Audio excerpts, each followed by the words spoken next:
Hi my dog lovers, hi! I'm here today because I want you to know how to trim your dog's nails properly. The reason is that many dogs actually suffer from nails that are too long or they don't let you trim nails, and it leads to disease and problems, maybe decreased lifespan. I usually say that you have to trim or start trimming or caring for your dog's nails very early on. The length ideally should be such that when your dog walks, he doesn't make clicky noise, and if he does make clicky noise, he doesn't make any marks in your hardwood floors, or the toes should not be lifting. So imagine that the nail is touching the floor and then your dog steps and it actually distorts the toe.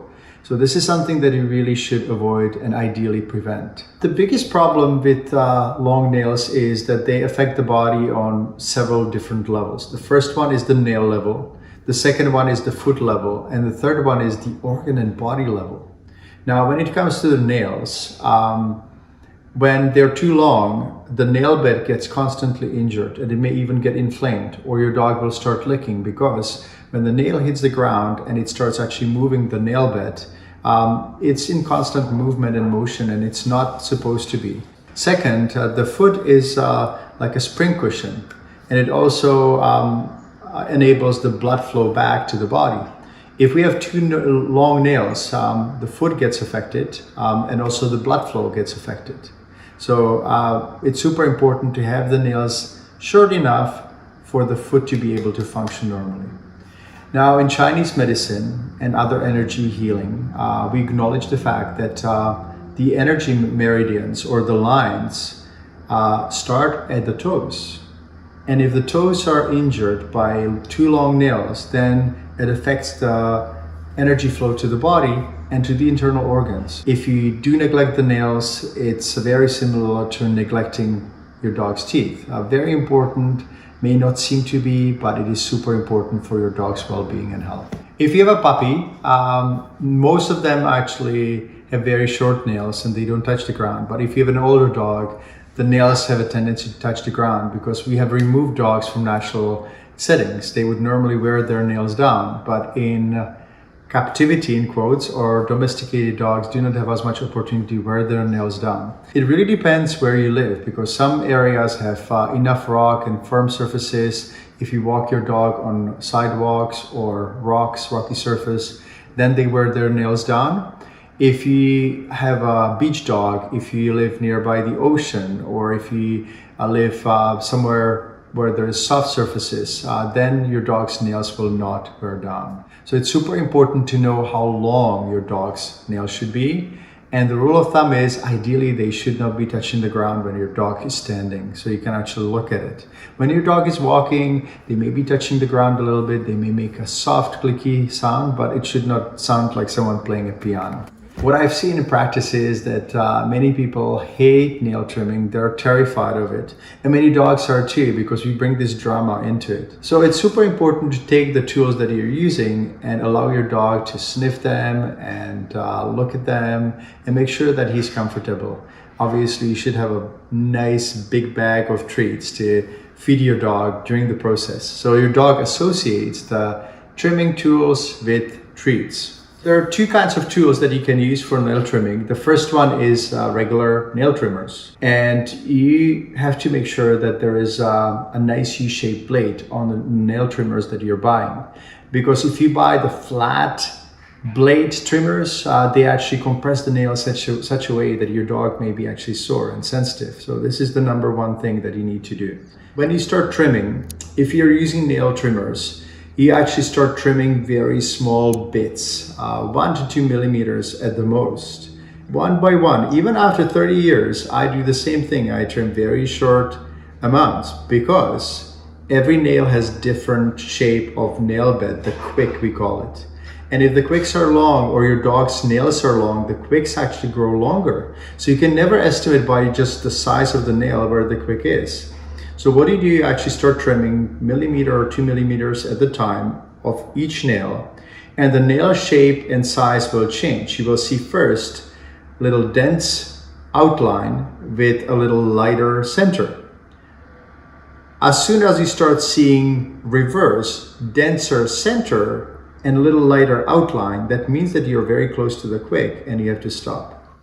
Bugsy Wade, good boy. Some dogs are really sensitive. Make sure that you have someone who will give your dog some goodies and treats, and just be very gentle and very patient.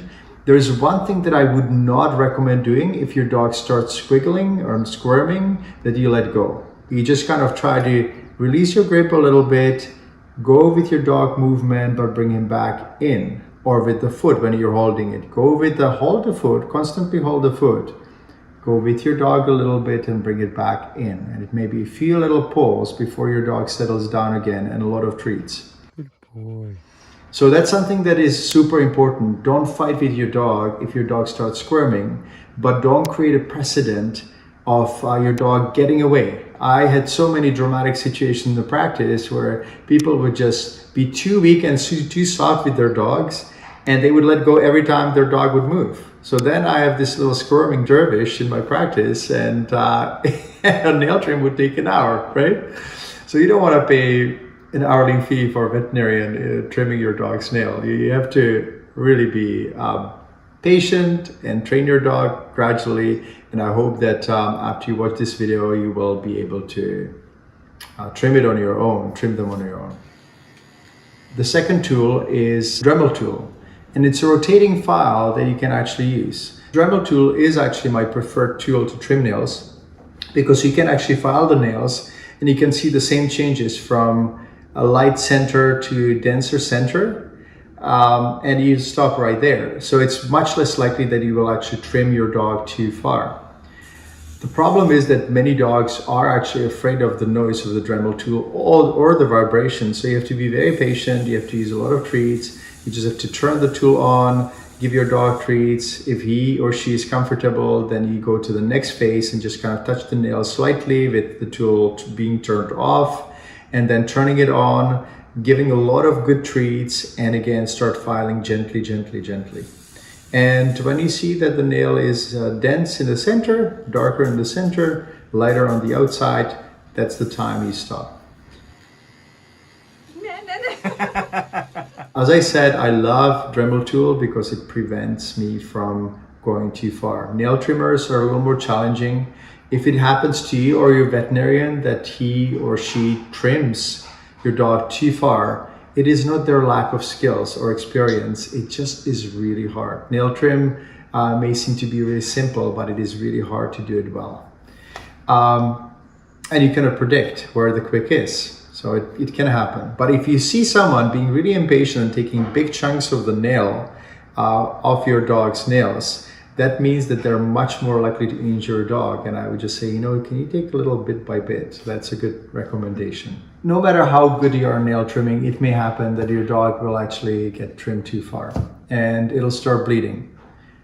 The good news is that it looks worse than it is. So just be patient, take a piece of gauze, apply pressure. There are also some powders that you can get at pet store, or even silver nitrate sticks that you can apply to the nail.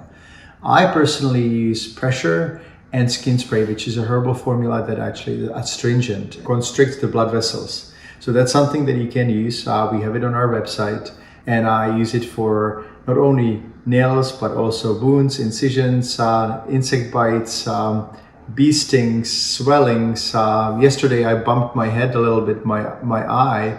I immediately sprayed skin spray on it and I don't even have a bruise. So that's something that can be a little stressful when you see your dog bleeding. Be patient, and if the bleeding doesn't stop, apply a bandage, pressure bandage, and leave the bandage on for 6 to 12 hours and it should be fine. Once again, I would put a compress of skin spray, take a piece of gauze, spray skin spray on it, and put a bandage on the nail and bandage it really nicely. But make sure that you don't bandage it too tight, because once again, you don't want to cut off the blood circulation. So that's about it for today. Thank you so much for watching this video. And if you liked what you've seen, share it with others. And also don't forget to follow us at petertobias.com. We send newsletters and information on how to keep your dog healthy. And most of all, give your dog a hug for me. Take care. Bye-bye.